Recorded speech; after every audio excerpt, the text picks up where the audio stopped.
ideas of oppression and freedom for Hellenists.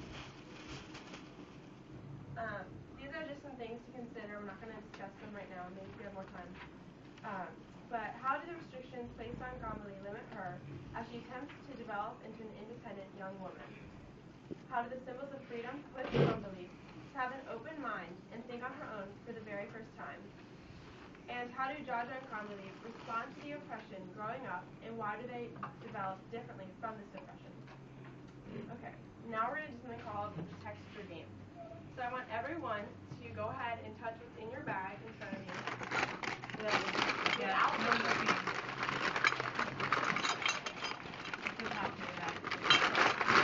How you doing?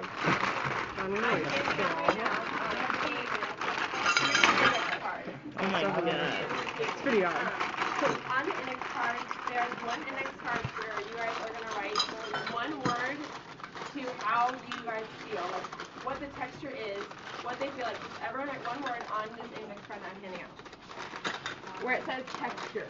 So much noise. Oh, really? All right.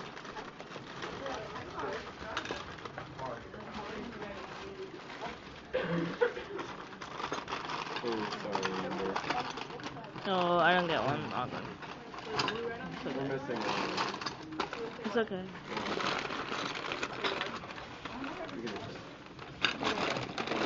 No, there's 3 sections. So these are quotes. You guys all have them. Yeah. When you write a word. Whoa.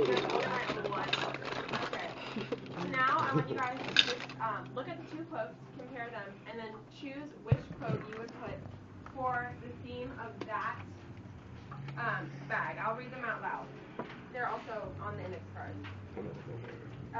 Even though I did not have the schedule, I knew what time Papa had penciled in for bed. So that's one. And there's others on that index card as well. And the other is, of course you can stay up as long as you want afterwards to watch TV or whatever else. Auntie takes the schedule saying, it is my house, so you will follow my rules and not your father's. Okay, so just pick what theme you would put, and then on the other side of the index card, you guys can just think of a theme or write down what you think this represents.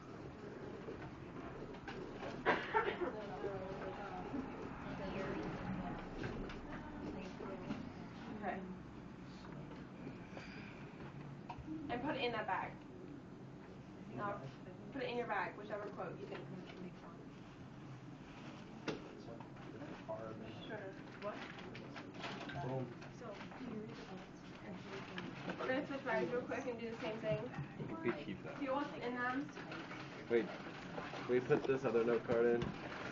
All 3? You can't put all 3. Just put 2 of them. Put one quote. There's 2 quotes and there's 2 bags that you're going to feel. What theme? Sure, it doesn't matter. Just put it in.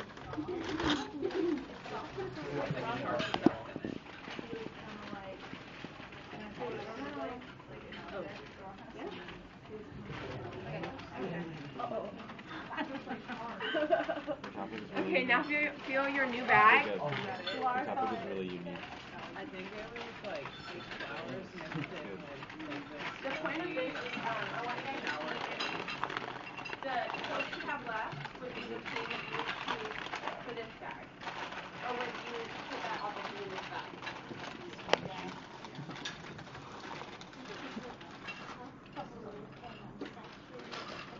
Yeah, Adam, you're in the shot.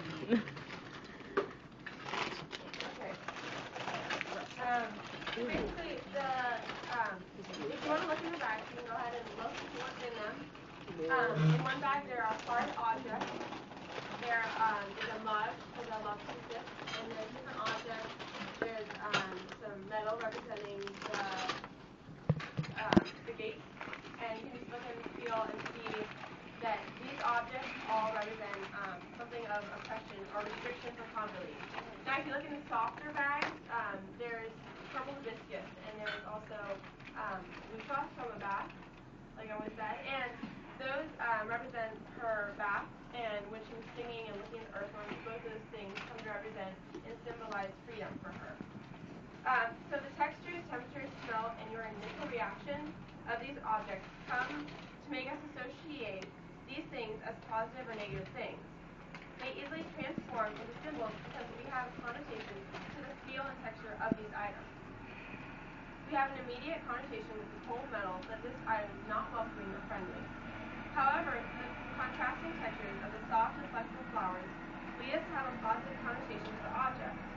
Again, we have an immediate response to the textures of the flowers because they are soft. Adichie develops objects in the text as symbols that already conform to their representations through their texture and connotation.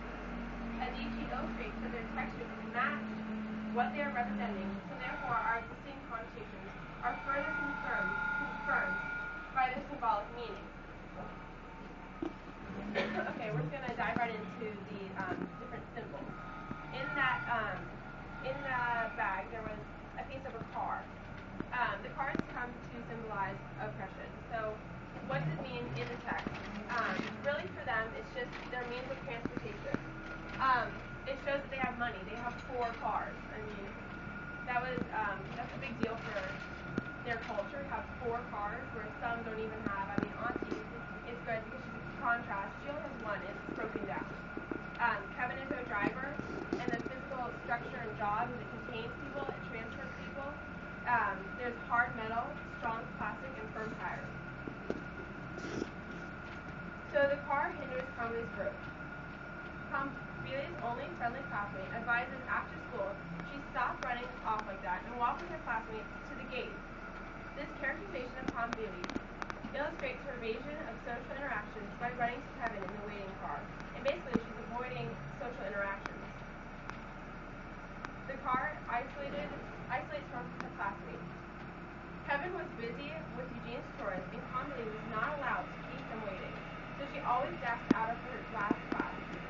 This motif of time is really Eugene pushing her to race to the car because she is not allowed to keep Kevin waiting. And Pop has told Kevin that he has so many chores that he only has a few minutes to stop to pick her up.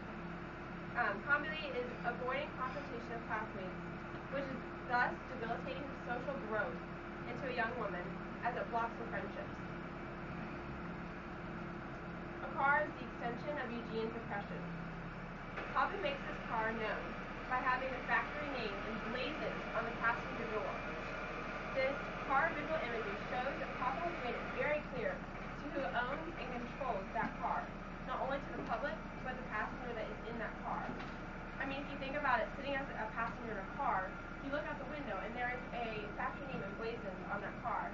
To me, it reminds me a lot of a race car that may have a McDonald's logo on it, and therefore I know that McDonald's is supporting that race car. Papa says, call it once if you need anything, and I'll send Kevin. So Kevin is basically an extension of Papa. He's Papa's puppet.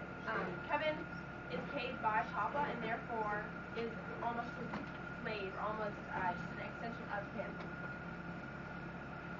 So how does the car develop as a symbol for oppression? The connotation of a car is mobility, but in reality for Kambili it means immobility. Kambili is always trapped and contained by this car. It sets a boundary between her and her not-so-rich classmates at school. This car limits her to have no free time, as she's not able to grow as an individual. She has no new development of friendships or relationships outside the family. Eugene basically is limiting her to have no other relationships outside of her own family. So, the next symbol I wanted to talk about is gates. We see gates, compounds, fences all throughout the text. Gates really, in the text, are meant to be separation or exclusion from the community. It shows that they have money. It's protecting a house, so obviously there's something of value in this house. The physical structure is hard wood, strong metal, and heavy rocks. Does it protect or isolate? Kambili notices that the compound walls topped by coiled electric wires were so high she could not see the cars driving by in the street. She recognizes her view as being blocked, physically, by a man-made object. The gates no longer are protective, but now isolate her from the community. This stunts her growth as she is caged and trapped in on Eugene's property, almost like a hostage. Gates are everywhere. Kambili's school had high walls that were topped by jagged pieces of green glass with sharp edges jutting out. This rough visual imagery develops Kambili's seclusion as permanent and everlasting, as every place she goes is surrounded by a gate or a car. At home she has a compound around her house. She goes in the car where she is forced to go into, and then she goes to her school, or maybe she'll have freedom, but no, she's surrounded by gates. The rough visual imagery also shows that these students are almost prisoners, locked in a jail, rather than harmless girls just studying in high school. Papa said the walls have swayed his decision when Connolly finished elementary school. This characterization of Papa illustrates he values a school that prioritizes boundaries and physical containment over other aspects as quality of education or quality of teacher. The walls develop into a cage rather than something that is protecting them. They're unable to learn and grow because Connolly is blocked and she cannot expand. So how do the gates symbolize for oppression? The gates develop into a symbol of oppression when restriction of Congolese physical view of the external world and community is being blocked. The gates limit Congolese development and growth, just as the fence would limit purple hibiscus and their growth. The gate is metaphorical